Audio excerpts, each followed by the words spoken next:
Doctor what? No, who? What? No, Where? who? What? When? Now. Who? Why? What? When and where? Why? That would be an interesting family reunion. All the doctors. Doctor what? Doctor when? Well, I mean, Doctor Who is technically Doctor When as well, because guess what? Time travel! They Well- have done that many times. Basically, every anniversary special they've done was a crossover with themselves. Oh my. Yes. And Doctor Who is, that's the questions asked. It's the Doctor. Yeah. Not Doctor Who is the question you ask. Yeah. The Doctor? And Doctor Who? in the classic series, they used to play on that a lot. It's like, I'm Dr. I forget what it was, but it's like, Doctor Who? Exactly. Yeah. Nowadays, it's more set up for an epic moment or for when someone is first meeting the Doctor and they don't quite understand that her name is the Doctor. I'm Yeah. Doctor. Yeah. But she's gonna have to go with a different name. She typically does when she's going incognito. She goes as John Smith, Jane Smith. I Jane Doe. suppose. Anyway,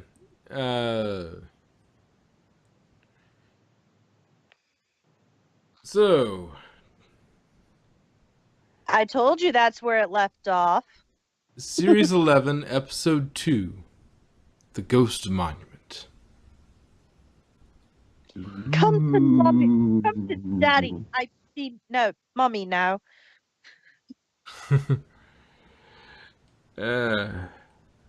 So they get picked up by where we last left our heroes, they floated into deep space. They got lucky and got picked up by a couple of racers as With claw machines. as bonuses, which they deliver to the sort of race organizer, and he's like, no more bonuses.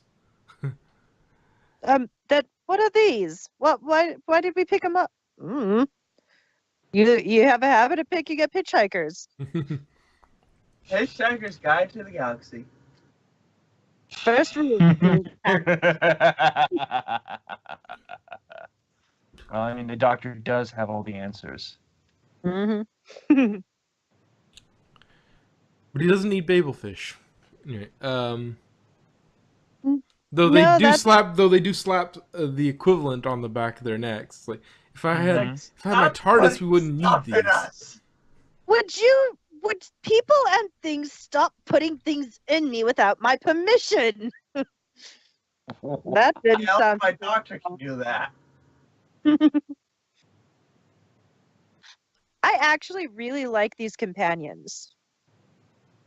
Eh. They haven't really. They've done a little bit of personality growing on them, but they haven't. They're not as intense of a character as I would like, but they're growing. Yeah, I wonder when they're gonna die because the doctor doesn't really have a good track record on keeping companions alive.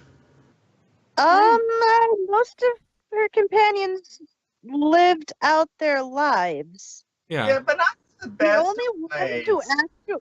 the only companions that actually died, the very first one was Adric. And after that, which ones actually died? That's Oh. it. Pond. Yeah, Technically Amy and say Roy the technically Ponds, but they lived to death. but They lived to death. They didn't. They chose. they died, that. but they lived to death. So Okay, They okay. chose that. The Doctor's companions don't exactly live out the best life because don't forget the other chick that's like immortal now. Well, I mean, Martha, didn't she? She joined Unit. She now works for Unit North America. but Along with Mickey. so Rose has that's her how they could get away with just doctor no, we're not and gonna have another them dimension. around anymore. They're over there now. Yeah, Rose has her meta crisis doctor in another dimension. She's happy. Yeah. She has a doctor that she can grow old with. Yeah, and Tegan left of her own accord. Nissa, I forget what happened to Nissa. She left though. I don't remember why. Pretty much all of them left on their own, left either of their own volition or were forced away, like Jamie and Zoe were forced and by the Donna Time to a Lord. certain Donna, she had to be Donna because she went Time. Dr. Donna, and that she had to be wiped of her memory of the Doctor, Yeah. and didn't she lived on seemingly perfectly healthy for the rest of her days, but she could no longer be with the Doctor, and then Feels like 50-50. So, I mean, the only companion I can think of that actually died as a direct result of the Doctor is Adric. yeah, everybody else either Oh, was forced away or lived to death and Sarah Kingdom, who is a tentative companion. She is questionably a companion because she was only in one episode within one story, but she did travel with the Doctor, so that's one of those iffy things. Yeah, and the PM for Flydale North, the MP for Flydale North, who became PM eventually, she got killed, but that she also really wasn't a companion. She went on an adventure or two, but wasn't really a companion. I can't remember her name. Which one? I was just thinking, she never traveled with it, so traveled with the Are you Doctor. talking about Harriet Jones? Yeah, Harriet Jones. She died, I think, but she didn't. I think she died, but she didn't. In one of the crises. She's tired. Well, no, but then there was that thing with the. She did the whole thing with the chip or something, and then they found her and whatnot. I'd have to look it up again. It's been a long time, but It has been a long time. anyway, and she didn't even travel with him. She just the MP for Flydale North, Harriet Jones. She just did her thing. She was there for that time during the Ninth Doctor, and there for the beginning of the 10th Doctor, and then there was. She wasn't a companion. She was a recurring character. Yeah, she was a recurring character. That's what I was getting at. Was. Yeah.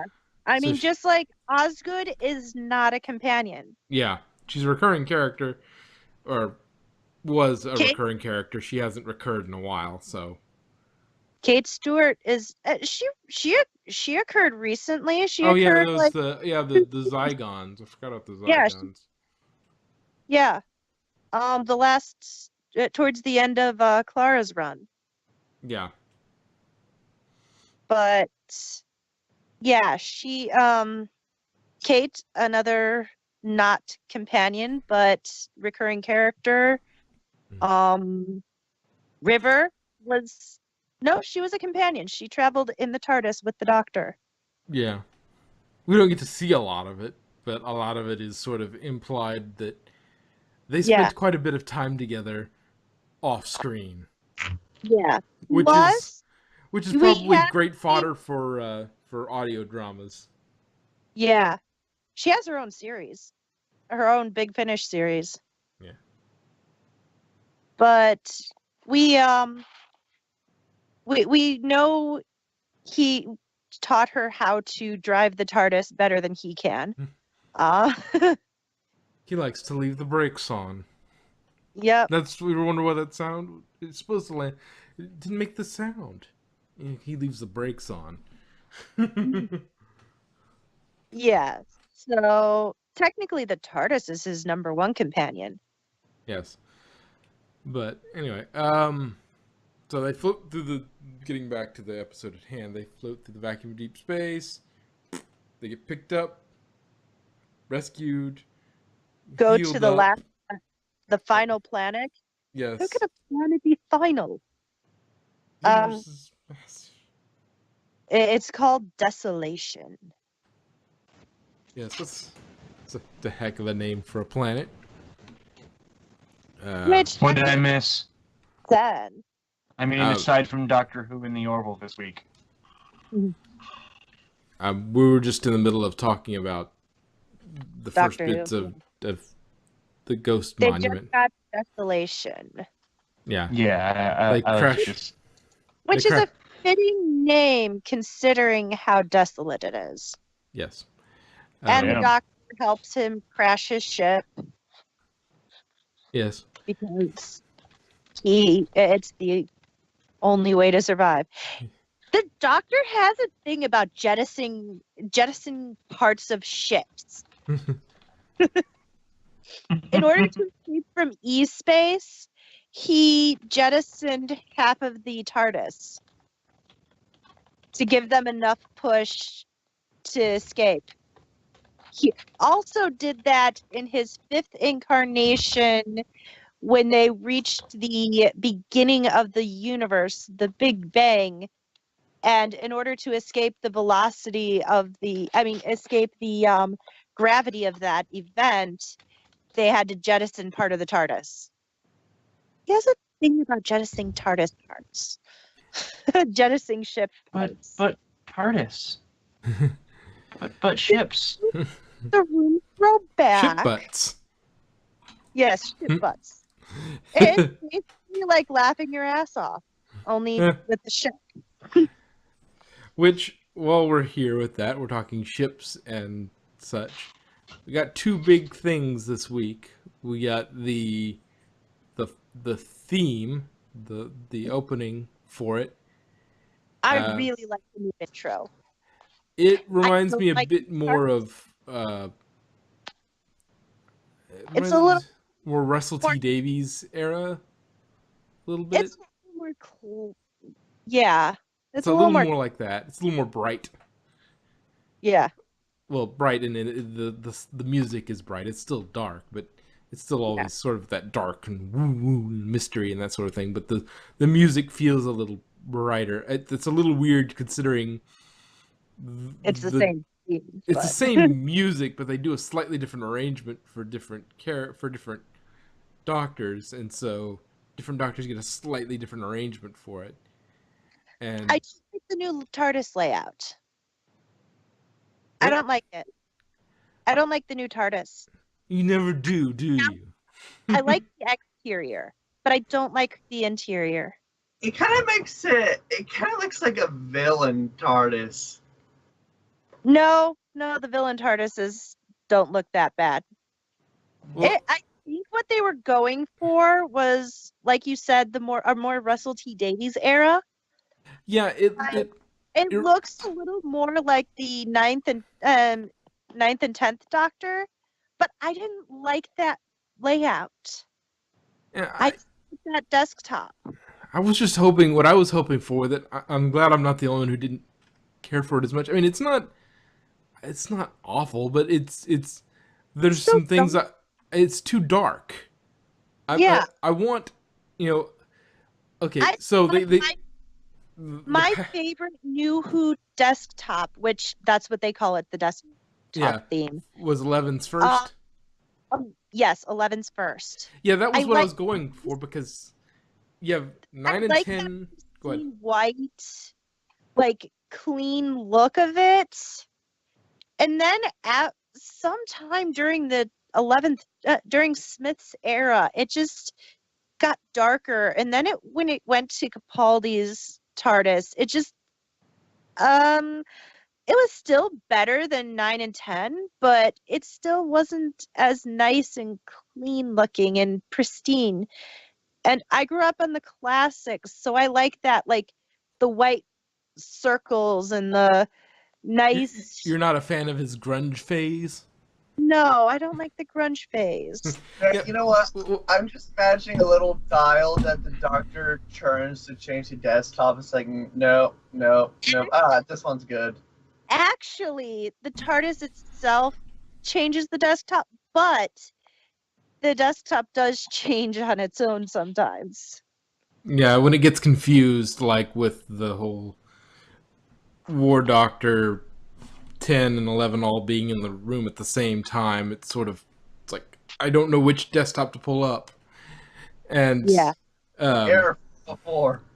Well, and the thing is also, what I was going to say, and okay, so what I was hoping was we'd get, okay, for the first one of New Who, grungy, a little dark.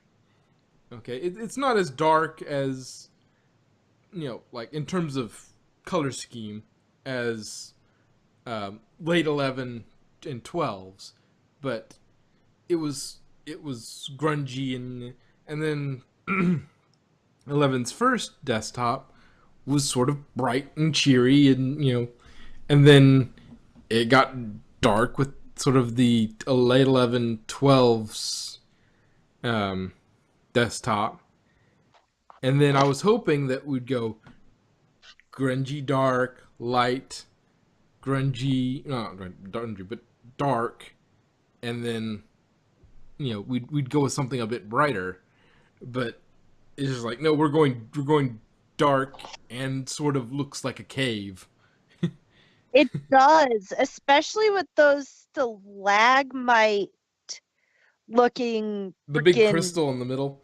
No, I will say I understand that it actually, that is one thing that if they had done it better, I might have really liked, because I think it was trying to call back to That's One Hell of a Bird. His One Hell of a Bird speech, where he's punching the crystal. Mm-hmm. And that's what it was trying to harken back to. And the custard cream dispenser is a thing. That's an interesting addition. But they did show a food dispenser in the classic First Doctor era. Yeah. And it did serve stuff like that, where it looks like little biscuits. Probably a jammy Dodger, which, the reason it looks like just a not quite granola bar, but like a Fig Newton type thing, and they could be like any flavor. Well, yeah, the jammy Dodger's more associated with the Doctor, but yeah, that was in fact the whole. I watched the video on the they were going through the TARDIS, and it was like they asked Whittaker her favorite biscuit. It was like, as they would say it, biscuit, cookie for non-British. She's like, oh, custard creams, and then she was messing around with it, getting used to the new set and what everything does, and if she pulls this, it'll do that, and if she twists that, it'll do that, and they're like, press that button, okay, or pull that lever or something. She pulled that lever and out shot a custard cream, and she was very happy. It's like, that's fun, but yeah, it's a little dark, and I would have liked. I think if they at least raised the lighting a little bit, it would be better. Yes, but that's supposed to be that's supposed to be the console room, the cockpit. Why is it so dark? Yeah, and why? Sorry, it's just me, but the wall looked like it was covered in tires. It was it was like okay, so Capaldi was the grunge phase. What is this? The steampunk phase? I Capaldi guess really so. wasn't the grunge phase. That was 9 and 10 was the grunge phase. 11 had a nice all of his consoles, 11's consoles and into 12, they were all relatively clean. It wasn't very grungy. It was just No, the I meant second grunge TARDIS like was the dark. I meant like grunge is in like the music thing. Oh. The like Yeah, music this thing. is sort of this is a sort of return. This one is a sort of return to grunge, because everything looks dirty. It looks like I said, it looks like her TARDIS is a cave. Yeah, it's just like the crystals look like teeth. Look like freaking warthog tusks. Oh, and another thing, usually something in the middle goes up and down in there. Like in the whatever the central column is, there's always like a tube or something in the middle that does a little whoosh, whoosh, and it goes up and down. Yeah. When they activate the TARDIS, is there going to be something in there inside the crystal that goes up and down? It doesn't always though. If you remember, the 11th Doctors actually spun instead. Yeah, but there's always some sort of movement in there with light and such. Yeah. So I'm wondering if there's going to be movement Maybe inside the crystal or something. The Ronnie's TARDIS had, those metal like perpetual motion spheres. It looked kind of like that. Anyway, that was the Ronnie's central column, so it could be something like that, something gyroscopic or something. Yeah, there's no telling. We've seen the inside of it, but we haven't seen it in action as much. And one thing also that I found interesting was when they entered, and I guess it was supposed to be a fake. This was supposed to be sort of a fake out. Was when she opens the door to the TARDIS, you actually have like a square that looks like what? It looks like an atrium almost, like the TARDIS exterior all the way around until you get to the center. The back, she broke the fourth wall. Yeah. Well, and the thing, well, what I was going to say was there was a when she's entering it, when you see the shot, you see it, there's like an actual it has the footprint of what a police box footprint would look like, and the walls look ordinary. Yeah. Until it pans out and you see that's just the entrance, because all the other ones have been mostly, not completely, but a lot of them have been very sort of flush with the everything is sort of flush with the thing, instead of there being like kind of a box and then you come in.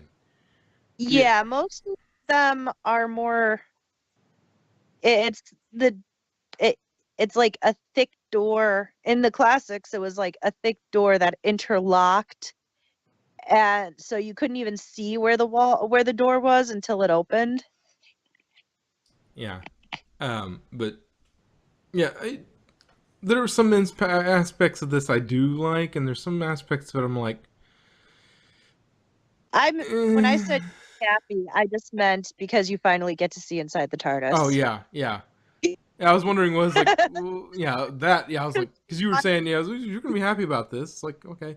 Yeah. I was like, well, what? Because the episode was okay. There was nothing. It wasn't anything groundbreaking, and we didn't get a whole lot of what 13's little quirk's gonna be. She's been fairly ordinary doctor. She doesn't have a huge quirk yet. Yeah. Because she hasn't been much as far as like personality is concerned. Yeah, she's very straight doctor. She's just like, this is this is what you expect of the doctor. This is what you get out of the doctor. Which I think it's going to be that way for a few more episodes at least, just to get get people accustomed to there being being a female doctor, and just not to make too many waves until you're a little, it's kind of like dipping your toe in before you get to dive in. Mm. So I have a feeling there's going to be at least another 2 or 3 episodes of, just bland doctor until before they give us anything substantial, just so that. Like, so far. Yeah, I hope they do give her something, because she's been. It probably will. Yeah. And I think sort of building that into the character with her, she's a little less confident than the other doctors. She's a little less cocky and gung-ho. Yeah, she's not the kind to she doesn't have quite the swagger of 10 or 11. She still has, or the grumpiness of 12. She still has I'm the doctor, so this is how it goes, because I know what I'm doing. But at the same time, she's still a little she still lacks confidence in herself. Yeah. She's putting on that show of, yeah, I'm the doctor, so this is how I know what I'm doing, follow my lead. And then as soon as anything goes wrong, she's like, fuck. Yeah, and it should be interesting to what may be they're plotting with the way they did the introduction with her, doubting herself. Then the TARDIS she manages to land the TARDIS in and recover the TARDIS. Yeah. And then she can, that may be enough to go, okay, I'm back in my TARDIS. I got my custard cream. I'm feeling a little bit better about myself.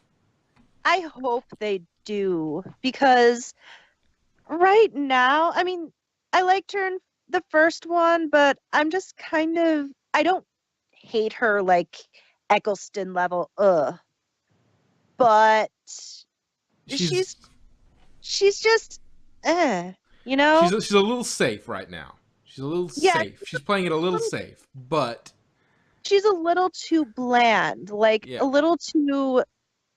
It's just the doctor, whatever, Yeah. There's no. Yeah, she doesn't have a personality yet. Yeah, she doesn't. Maybe we just need to get her into a situation where she's calm. She is not. She's excited or calm, and she can start showing what this doctor's weirdness is, what the little quirk that makes this doctor unique is going to be. Yeah. Is this doctor? 10 gave it to us in spades right off the bat. 11, much the same, though. I think he waited just a little bit. He got a good shot in this first episode as to what he was, but he sort of jumped into it with that speech he gave, that eyeball thing in the very first episode. Yeah. And they've been sort of just jumping into it. Yeah. But I think they're playing it a little too safe with this one, just because they don't want to ostracize people, because it's so new having a girl doctor.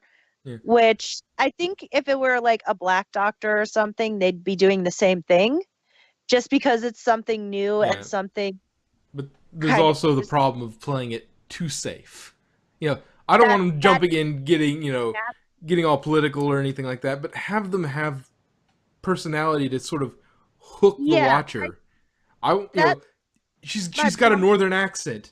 Play off of that, Right? Yeah, she's sort of got that sort of northern attitude. That would be fun.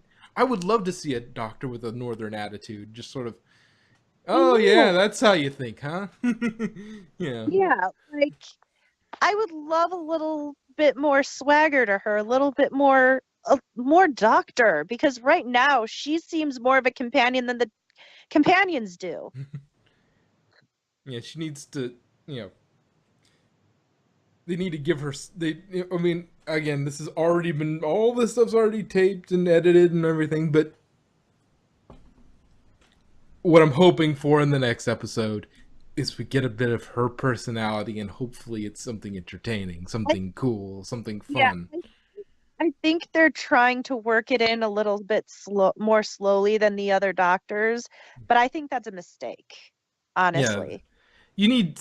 I mean, you don't have to hit us with 1,000% of. You don't need to do what you need Like to do. Do what I, you did with I 10, and just love, throw I, us into I, it. But I know you're very meh about Capaldi, but I loved Capaldi from the very first episode because they showed his personality straight away. I mean, he had so much. It was like, okay, that is the new doctor. yeah, Well, you immediately knew what kind of doctor he was. I mean, I'm not a big fan of his kind of doctor, but I can appreciate his I can appreciate what he is, and it's not because of how Capaldi.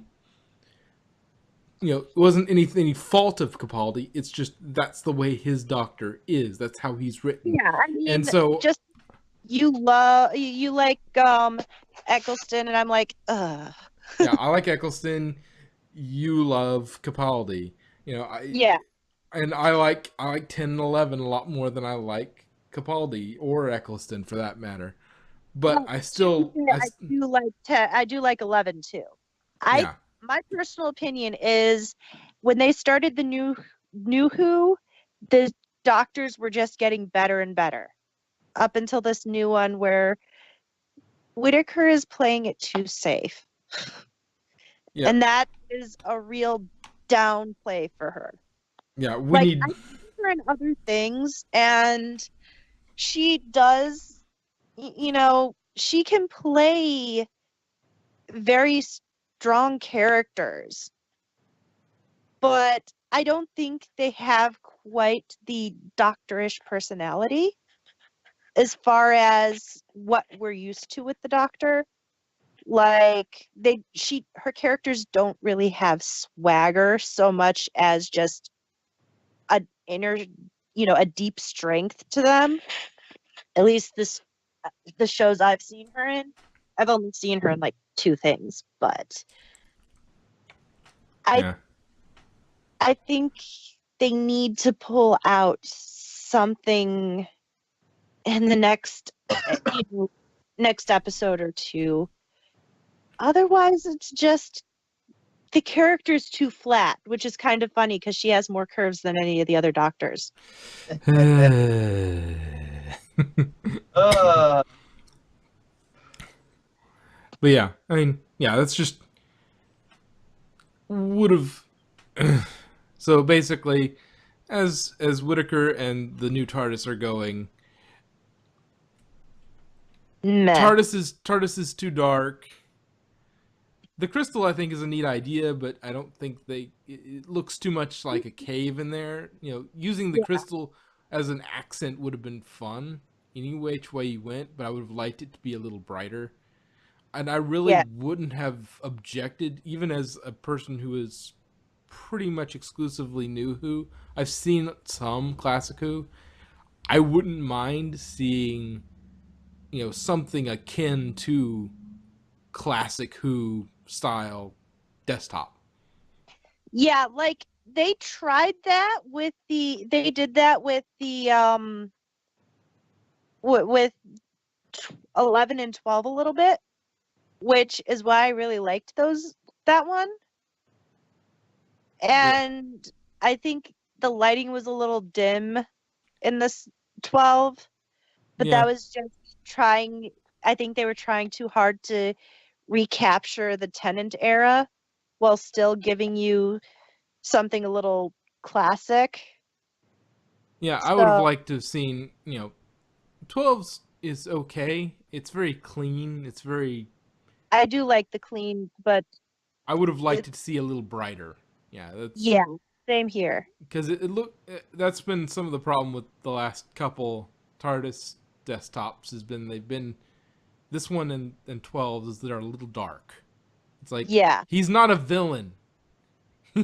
right? He's not a villain. He's a hero. He's supposed to be a hero. You know, let's treat him like that. 11's felt like his first TARDIS Yeah, felt like a they hero's had the TARDIS. they had the same issue with 9 and 10 too. The lighting was so bad in the TARDIS. Yeah, it's like I mean, yeah. no wonder Amy had to start wearing glasses. But yeah. Well, if we should probably get on to the You've got Episode. 20 episode minutes proper. Yeah, we actually have Yeah. an episode to talk about. We've forgotten about Yeah. that. So they both crash land on the planet. They talk about bonuses. Not giving you bonuses. It's the last thing. And they're like, Whoever makes it across the planet to the ghost monument first wins. And Yeah. the doctor, what is this ghost monument? What does it matter? Well, I'm here without any guide, any map, any survival, anything to survive. I need to know everything I can. and it's like, yes, that is that is my TARDIS. That is my ship. But yeah, so she's excited. It's like, yes, it's there. It's fluctuating in and out, but it's there. And they both of the people get told, hey, these are your trackers. This is how you get to the place. You know, the hands them both of them, and it's like, yes, oh yes, in the water. Don't step in the water. The water will Don't kill touch you. the water. Yeah, I don't touch the water. The water will kill you. That will kill you. And don't Bless you. travel by I'm night. really excited to see somebody fall in that water. I don't know how to turn it on either. But yeah, But so and they get to the ship that's supposed to take them across the water. I love the way he phrased it though. It's like, don't drink the water. In fact, don't touch the water. Oh, and by the way, the water's going to carry you across. yeah. Graham tries to fix the boat. Well, Graham and Ryan try to Yeah. fix the boat. Yeah, They- well, he they was the one talking about, well, I'm a together. bus driver. I can figure it out. I'm a bus driver and you're training to be a mechanic. We can figure this out. It's all we'll get it. And sure enough, they do. Yeah. But they get it flowing, and they get across, and they get to the ruins, and figure out that they've walked into a Shooting gallery. Ryan tries to shoot back, but it doesn't quite work because the Well, to be fair, they would have been safe except for that I'm doing it all myself because you can't trust nobody. Decided to go and shoot one Yeah. of them. yeah, there's a balance between that. You can't trust anybody, and you can trust everybody. It's like there's a balance Yeah. in there. It's like, yeah, Doctor sometimes swings a little too much towards the you know, a little too optimistic about people, but you know, there's a balance there. Yeah. And I think that girl was was a very nice example of the balance. Like, she understood that you can't trust everybody, but at the same time, she did have a sense of optimism to her and a hope. And and listening to her backstory, it kind of shows why there was that sense of hope. Well, and you also Because- saw why he was the way he was. You know, that Yeah. story with his mom. It's like, no, His yeah, mom- Yeah. wow, your mom was a monster. It's like, That's okay. no mother. It's like, Oh, climb to the top of that tree and jump. It's okay, I'll catch you. nope, you can't even trust me, your mother. His mother was Lucy from the Peanuts gang. Except for instead of missing Instead the of football, football, he You broke an arm and a leg, I think, or I forget all what he broke, but he broke a couple of Hey, that limbs. lesson cost him an arm and a leg. Something like that, I think.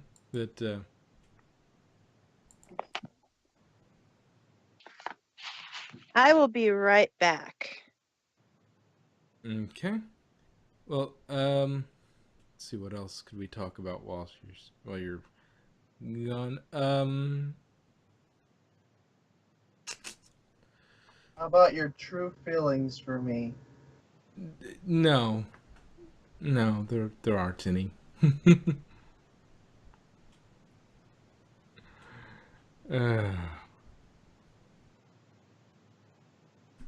you get a chance to watch this, Maydrock? The Doctor Who episode? Yeah. Yeah, like right before I went to bed. Oh, okay. What did you think of the TARDIS interior?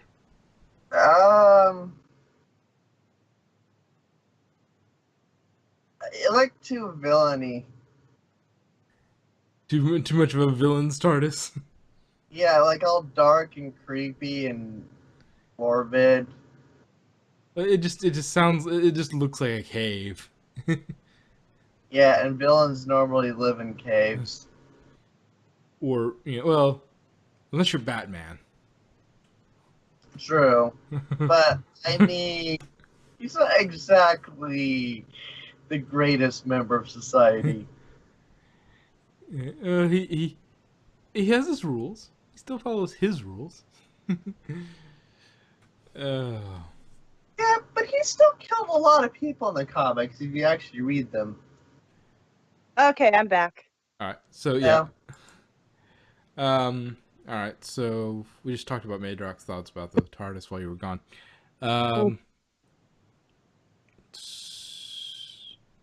So then they go through, they find a passage underground after collecting the other two. Yeah.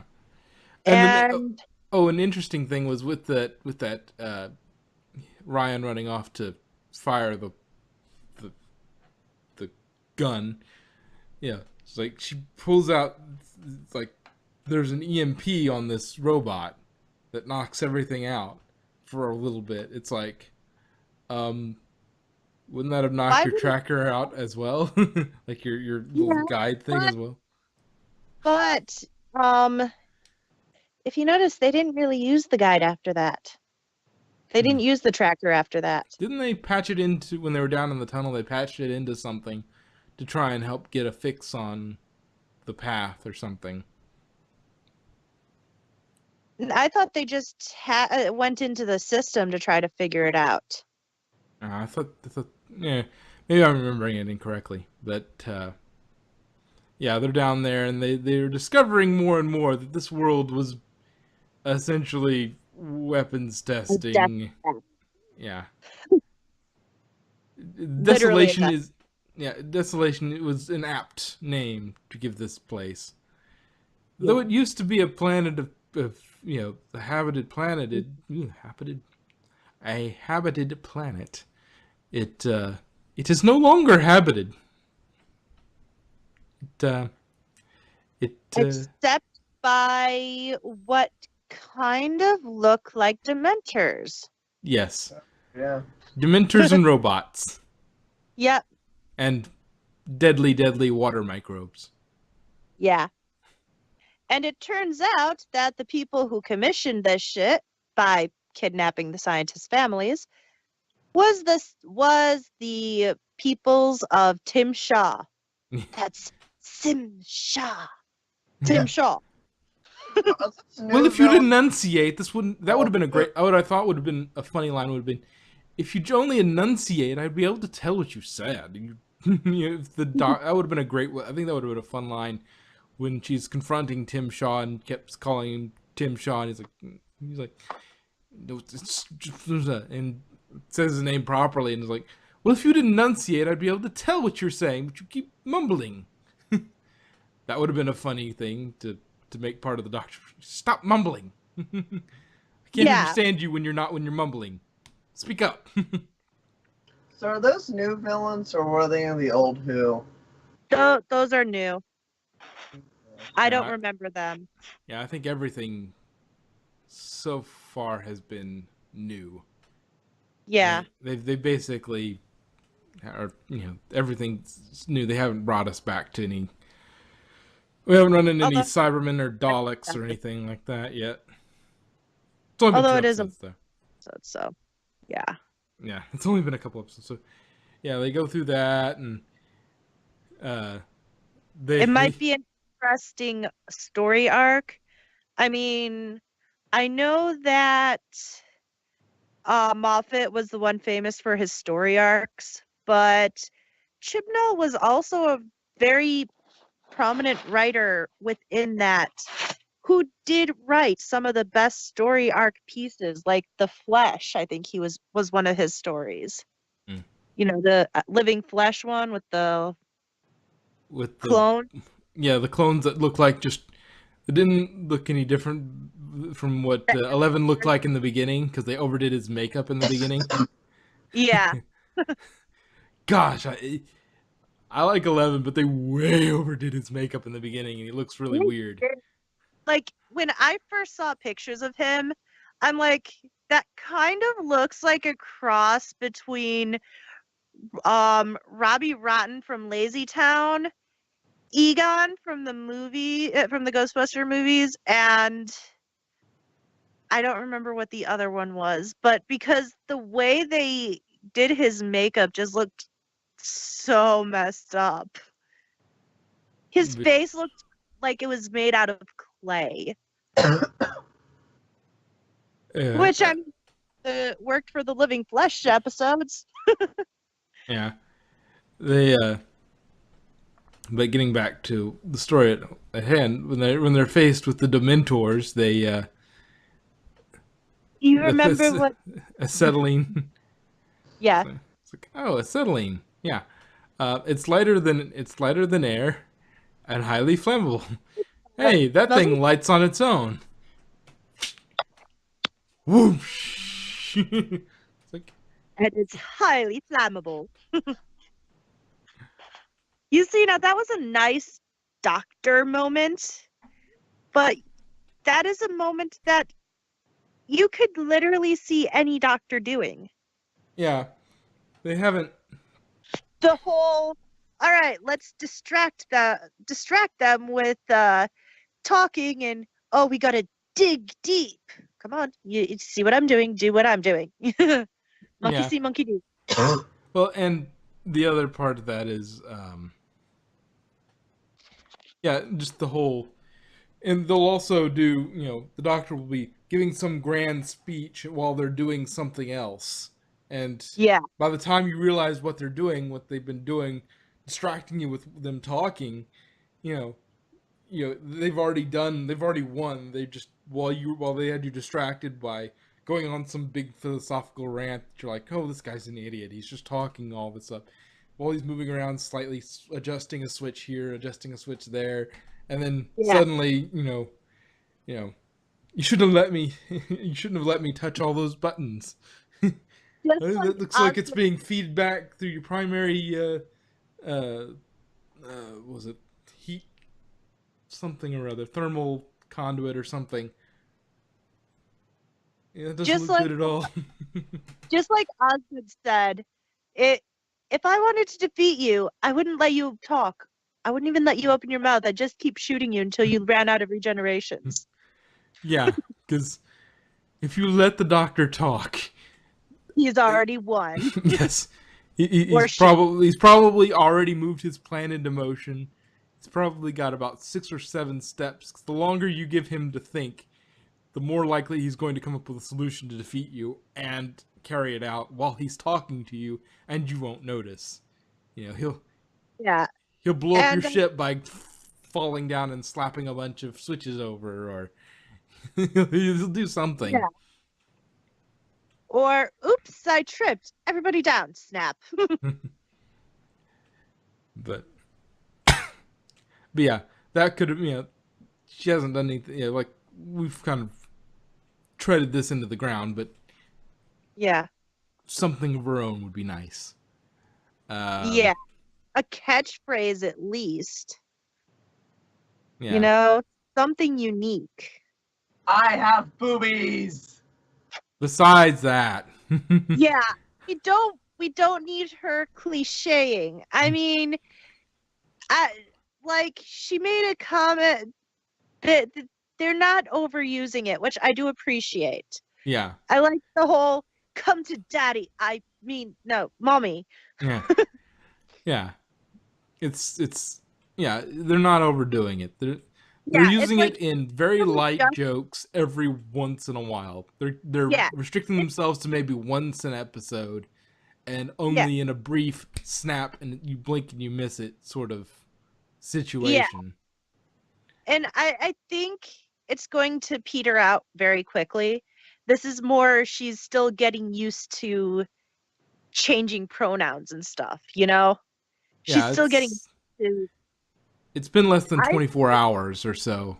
She's yeah, still in her I first 24 hours of regeneration. So she could lose an arm at this point and be fine. yeah. I have been a man for 2200 years and now I have boobs. Yeah, but yeah, they've That been was- they've been moving. Uh, Credit to them so far. They've kept it reasonable. yeah. Let's see, find her tunnel. Find that out. She Got the has that acetylene gas. she has that moment after the TARDIS doesn't appear that she's really down on herself and really self-conscious, which I think is something unique to her doctor because by that point the other doctors would have been like, oh shit, we need to figure something out.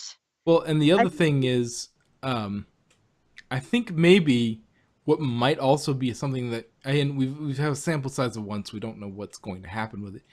Yeah. But she was all about, one of the big things when she's in that little self-doubt thing was, I promised you and I didn't deliver. I And that failed, might be a thing. That might be a thing that she does.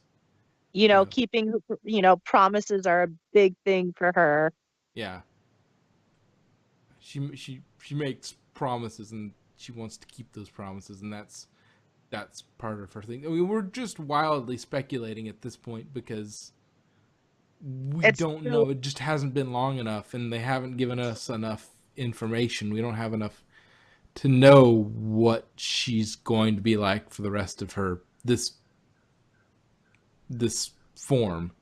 What is she going to be like? Is she going to be, we'll go through just quote the freaking thing coming out of 10, when he comes out of the TARDIS on board that ship, it's like, am I succeed?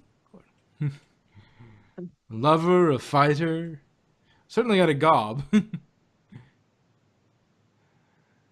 from the moment they stepped out on this planet and blinking stepped staring into the sun. Wait, There's more no, to see. that's Yeah, blinking. more to see than ever can be seen. More to do than can ever be done. No, wait, that's the Lion King. Still, it stands. Why? Yeah. You see, he came out with like that kind of pizzazz, Yeah, well, and he had a gob. You knew he was a talker. Yeah, he was. yeah, He was going to and take the I think it- talking you to death sort of part of the Doctor to the and max, and that's kind of what he did as well. But 11 was more of a fast talker, was more of a, technobabble, get it done. And then 12 was all about the speeches, all about the, yeah, long monologues and stuff, those epic lines. yeah. Not to say that the others didn't have them, but he had quite a His, few. and his delivery on them was, I think, the best But because this, he had the timing for it. Like the way he said it. Well, and there was also something I think he got about his doctor that that his doctor was going through a little bit, but the war, he's finally got resolution on the war, on what happened with the Time War, and you can hear it in his the Zygon speech. Yeah. It's almost, he's almost shaking with Yeah. with sort of almost He a has mix of terror and depression and I rage. see what you're doing. I know exactly what you're doing. You kids always think, oh, nobody can forgive me. Guess what? I forgive you. I've been bigger wars than you can ever imagine. I've seen and done worse things than you can possibly think of. And when I close my eyes, I hear them screaming. And it's like, you know what you do with that pain? You grab it close and you hold it tight and you say, no more, no one else, that sort of Yeah. thing. And you could see this sort of, it's He this panic, was- this depression, he gets that. He was the most passionate of the doctors as far as delivery of his lines and his speeches. And when he had a serious speech to give, yeah, he would get very serious about it, and he I think he understood. I'll give him credit this. I think he understood better than any of the new Who doctors What the it gravity takes to of giving a doctor speech, a big Yes. doctor speech. One of his And- iconic and- doctor speeches. He understood that better than I think any of them, in just how long that's going to last. Because we may not remember, we won't remember the Rings of the Akhenaten speech thing. That may fade slightly, but there's this, no, not really, that doesn't really go to my point. But you'll remember that, but the big speeches you will remember, and those are the ones that leave impacts. Those are the ones that are, put on shirts and repeated ad nauseum, and these are the ones that people watch over and over and over again. The little things here and there, yes, he may, but it's the speeches, it's the big speeches that will last. People will be quoting for the next 100 years. I actually saw somebody do a on YouTube. He did all 11, because this was I think before Capaldi, of the doctors doing the Pandorica speech. Yeah. The come at me bro speech, Yeah. as I call it. Yeah. And you can see how the impact changes with each doctor. And I think Capaldi's the inflection and the passion and the emphasis of how he delivers those speeches is just the most epic of all of the doctors, new and old Who, honestly. Yeah, I think, and I think what makes that part of him very strongly is he's been a fan of Doctor Who for Since he was a kid. He probably, I don't remember if he saw the first episode, or I know he liked a second. I'm fairly certain he liked the second because he wrote in during the second. I think I could be wrong. I could be remembering that incorrectly. I think he was like 10 years old, and he wrote in to say, when I grow up, I'm going to be the doctor. Yeah, or something like that. I don't remember exactly, but he understands the arc and the cultural significance of the Doctor. Not to say that the other Doctors haven't understood, their significance and haven't put their best efforts into these things, but I think he's got an even deeper, abiding passion for these big speeches. I will, I'm leaving now. I continue to go on, and go ahead in all of your beliefs, and make me, make sure I'm right in, because I believe I'm right in mine, or something like that. I forget that's the first Doctor's speech. All those speeches line up and are really, iconic. I haven't even watched much of the first Doctor, but I know that's a very important. His last speech is very important. It's very good, and I've heard it several times, but I haven't memorized it yet. I haven't watched enough to do that. But it's iconic. It means something. The Genesis of the Daleks speech. That's huge.